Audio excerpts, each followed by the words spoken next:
Hello dear student, सभी हिंदी भाषी छात्र एवं छात्राओं को मैं सिंह चैनल में हार्दिक स्वागत है। आज मैं आप लोगों को use of am is are का प्रयोग का सेकंड पार्ट को पूर्ण विस्तार रूप से पढ़ाने के लिए जा रहा हूं। Use of am is are का प्रयोग प्रेजेंट टेंस के अंतर्गत किया जाता है और एम इज आर का प्रयोग प्रेजेंट टेंस के अंतर्गत किया जाता है और एम इज आर का प्रयोग दो रूप से प्रेजेंट टेंस में किया जाता है, एक मेन वर्ब के रूप में, दूसरा ऑक्सिलरी वर्ब के रूप में।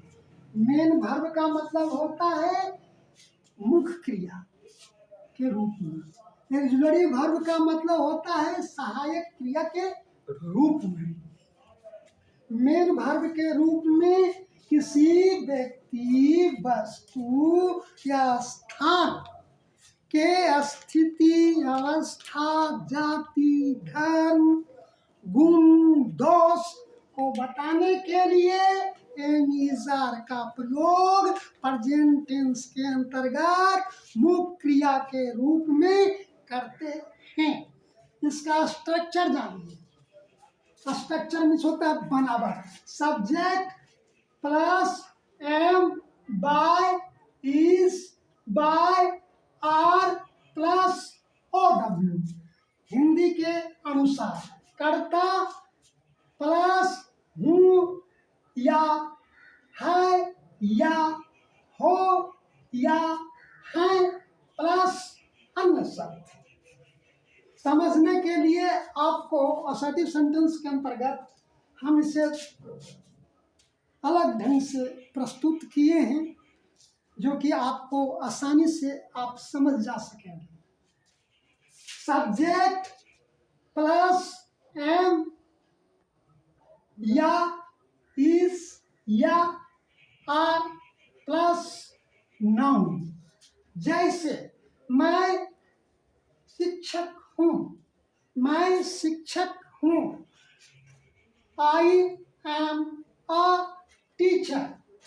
ये देखिए, जब सब्जेक्ट आई है तो एम का प्रयोग होता है और इसका प्रयोग ही, सी, इट या सिंगुलर नाउन, महेश हो या कोई लड़की है, सीता है, गीता है, कोई हो, समझे। तो इसके साथ में कहता है अगर सब्जेक्ट अगर सिंगुलर नंबर थर्ड पर्सन रहेंगे तो इसका प्रयोग होगा। तब जैसे Sita is a girl, Sita एक लड़की है। आर का प्रयोग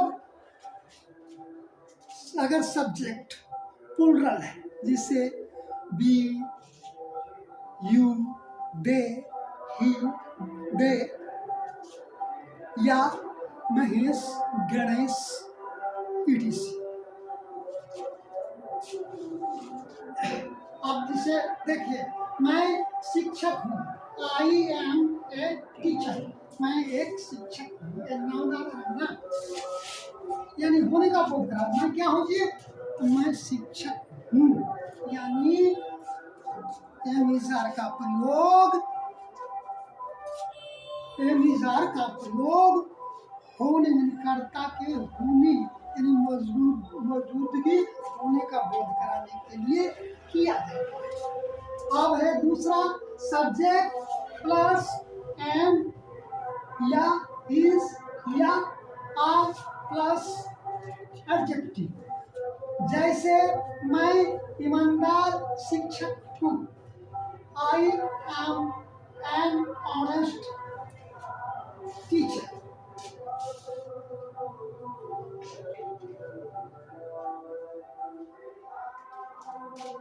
I am an honest teacher.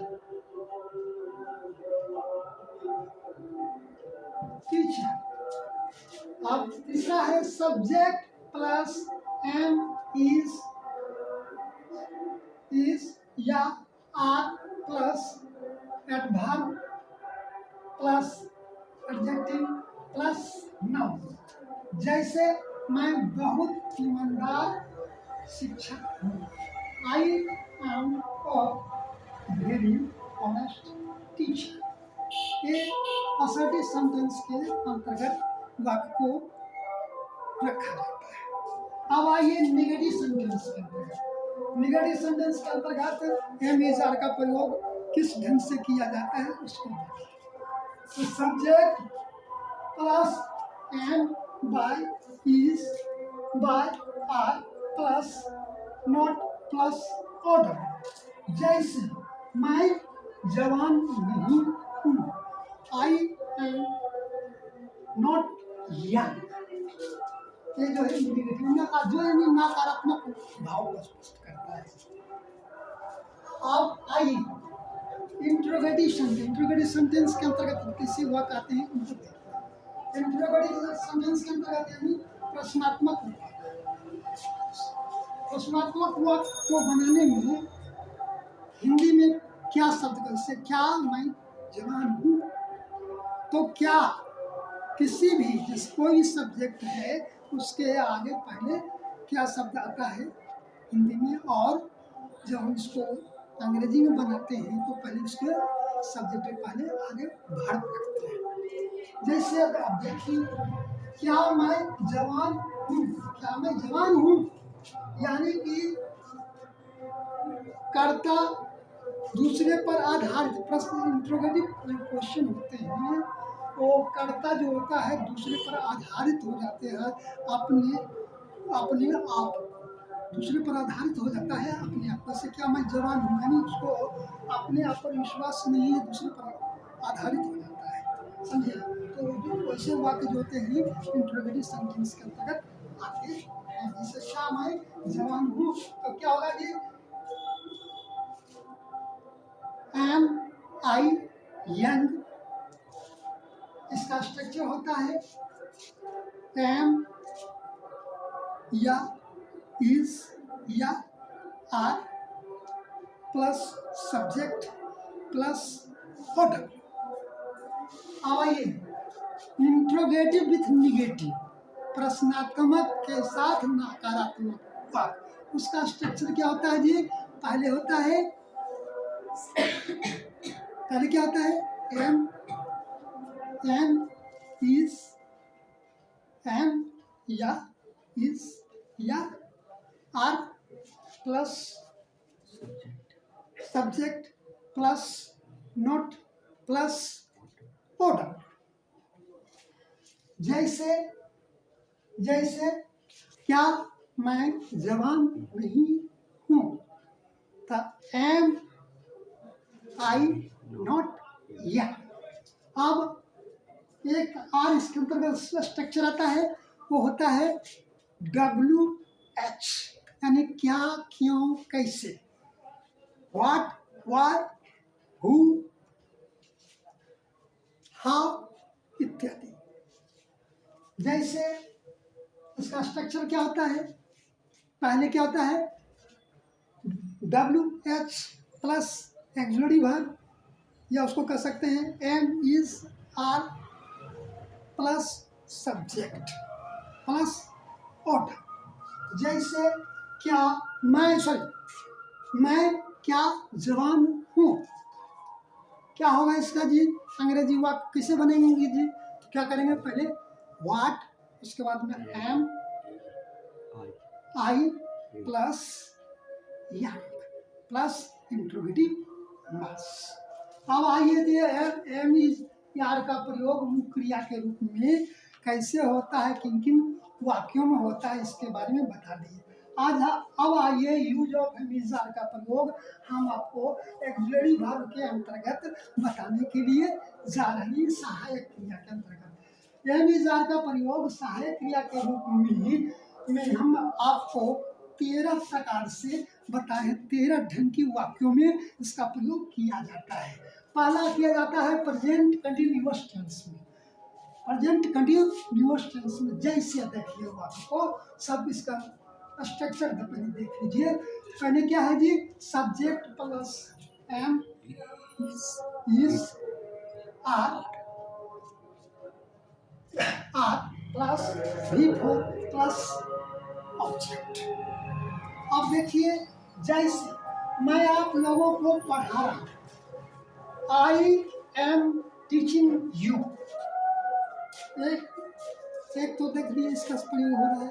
अब देखिए, अब सब्जेक्ट के अनुसार, मैं तो बता दिया था ना कि सब्जेक्ट के अनुसार आई के साथ में एम का प्रयोग होता है, और पूर्ण नाम के साथ में क्या होता है जी, प्लूरल नाउन के साथ में क्या होता है जी, आर का प्रयोग होता है। और थर्ड पर्सन सिंगुलर नंबर के साथ ही, सी, इट या मी, सिंगल में के साथ में इसका प्रयोग होता है, जो तो पहले में पढ़ा चुका है। अब दूसरा देखिए इसका, मतलब कि यूज ऑफ एम आर का प्रयोग दूसरे स्ट्रक्चर में देखिए। सब्जेक्ट प्लस एम या इज या are plus going to plus V4 plus jet. जैसे तुम्हारा भाई डॉक्टर बनने जा रहा है, समझे, तो your brother is going to be a doctor, समझे, तुम्हारी बहन इंजीनियर बनने जा रही है, तो your sister is going to be an engineer. अब आइए तीसरा स्ट्रक्चर, जो कि इनफिनिट के अंतर्गत में प्रयोग किया जाता है, इनफिनिट सेंटेंस के अंतर्गत, समझे, सब्जेक्ट प्लस एम या इज या आर प्लस V1। जैसे मैं जाने वाला हूँ, आई एम टू गो, मैं खाने वाला हूँ, आई एम टू ईट, मैं खाने को हूँ, आई एम टू ईट। अब चौथा इसका देखिए, एम इज आर का प्रयोग जो एब्सोल्यूट वर्ब होता है। चौथा देखिए, चौथा क्या है जी, सब्जेक्ट प्लस एम या इज या are plus about to plus V1। जैसे रोगी मरने को है, रोगी मरने को है, तो क्या होगा जी इसका ट्रांसलेशन, इसका ट्रांसलेशन होगा the patient is about to die.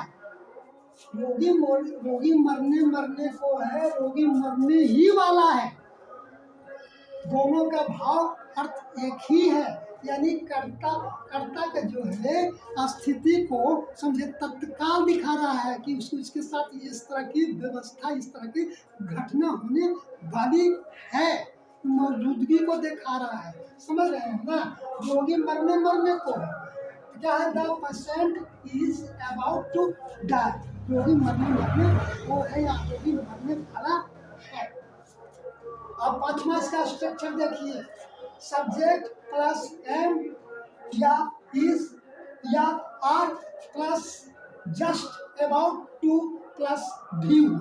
जैसे मोहन नया कार खरीदने चल ही पड़ा है, मोहन नया कार खरीदने चल ही पड़ा है, यानी Mohan is just about to buy a new car. Video बना दो।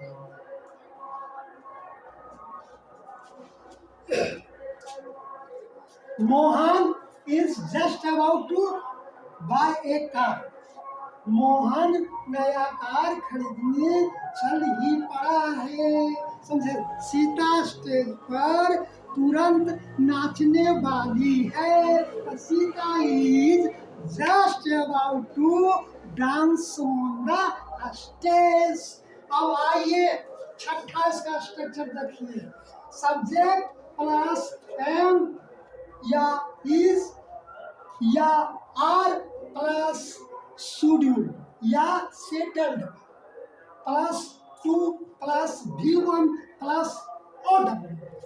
जैसे सोमवार को मेरा दिल्ली जाना तय है, यानी कर्ता जो है वो निश्चित बना ले, मन बना ले कि उसको दिल्ली जाना है, समझे।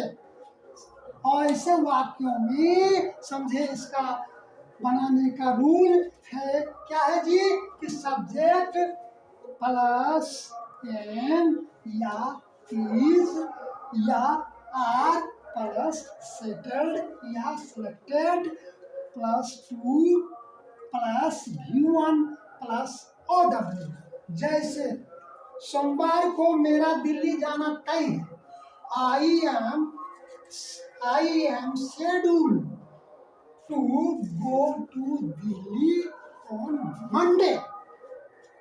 आप 7 मास का स्ट्रक्चर देखिए, एम इज आर का प्रयोग जो जुड़ी भर में होगा उसका 7वां स्ट्रक्चर देखिए। क्या है ये? सब्जेक्ट प्लस एम या इज या are plus having to plus V1 plus subject. जैसे उसे पैसे के लिए भीख मांगना पड़ रहा है, समझे? यानी मजबूरी है। जब मजबूरी किसी वाक्य जब मजबूरी दर्शाने का होता है तो उसका स्ट्रक्चर होता है सब्जेक्ट प्लस एम या इज या are plus having to plus V1 plus subject. उसे पैसे के लिए भीख मांगना पड़ रहा है। He is having to beg for money। अब आइए नोमाइस का स्ट्रक्चर देखिए। सब्जेक्ट प्लस एम या इज या are plus V3 plus subject.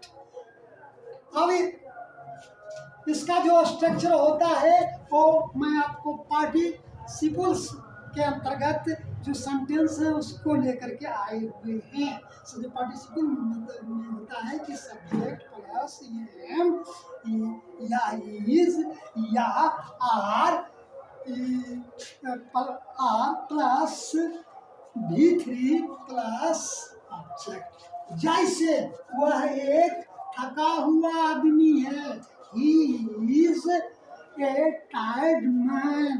वह हारी हुई लड़की है।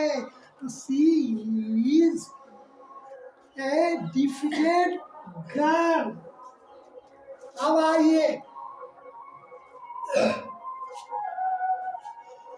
10वां स्ट्रक्चर इसका देखिए। Subject plus am plus subject.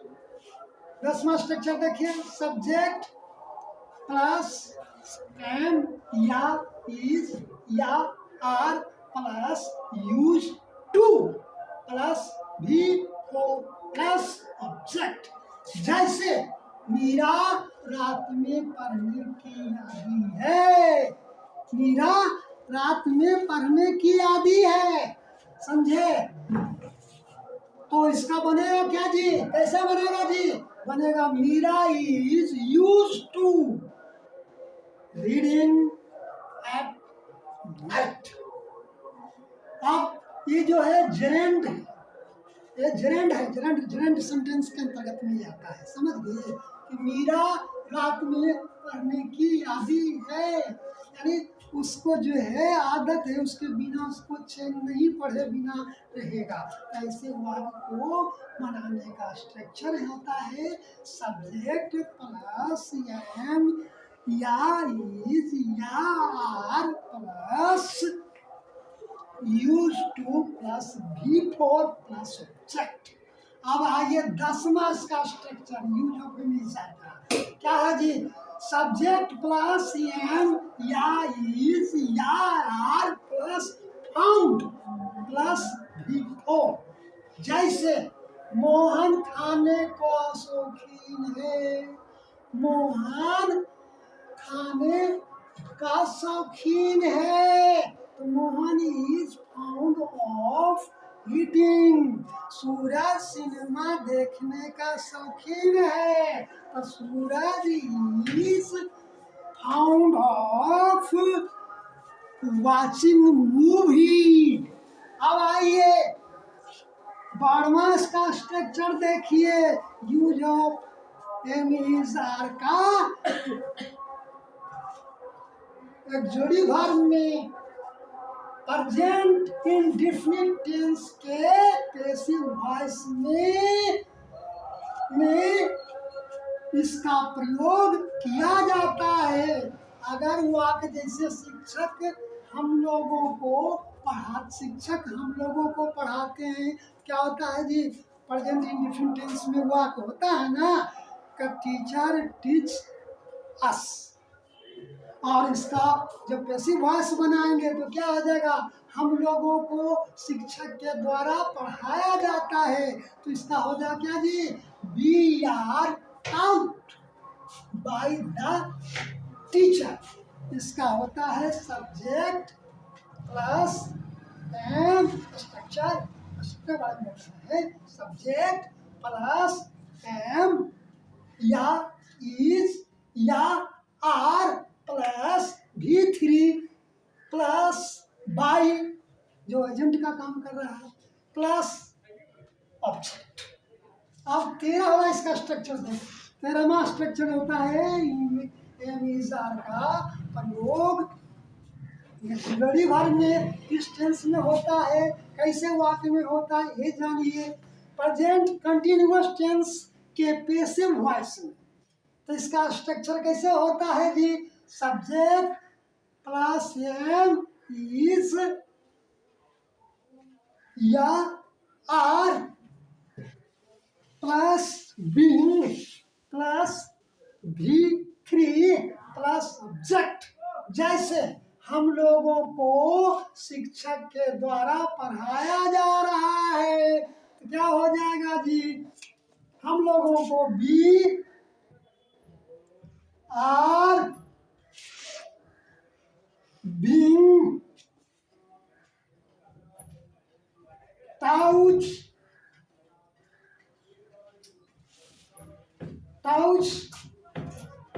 by the teacher।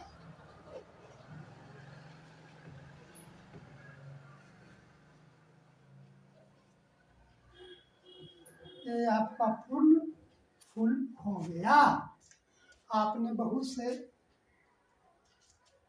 YouTube में पढ़े हैं तो उसमें बताया है आपको, कोई 8 प्रकार के, कोई 5 प्रकार के, कोई 10 प्रकार के बताए हैं, लेकिन मैंने आपको इसलिए चैनल के अंतर्गत आपको 13 प्रकार के बताए हैं और इससे ज़्यादा मतलब यूज या मिसाल का भर में किसी सेंटेंस में नहीं होता है। थैंक्स।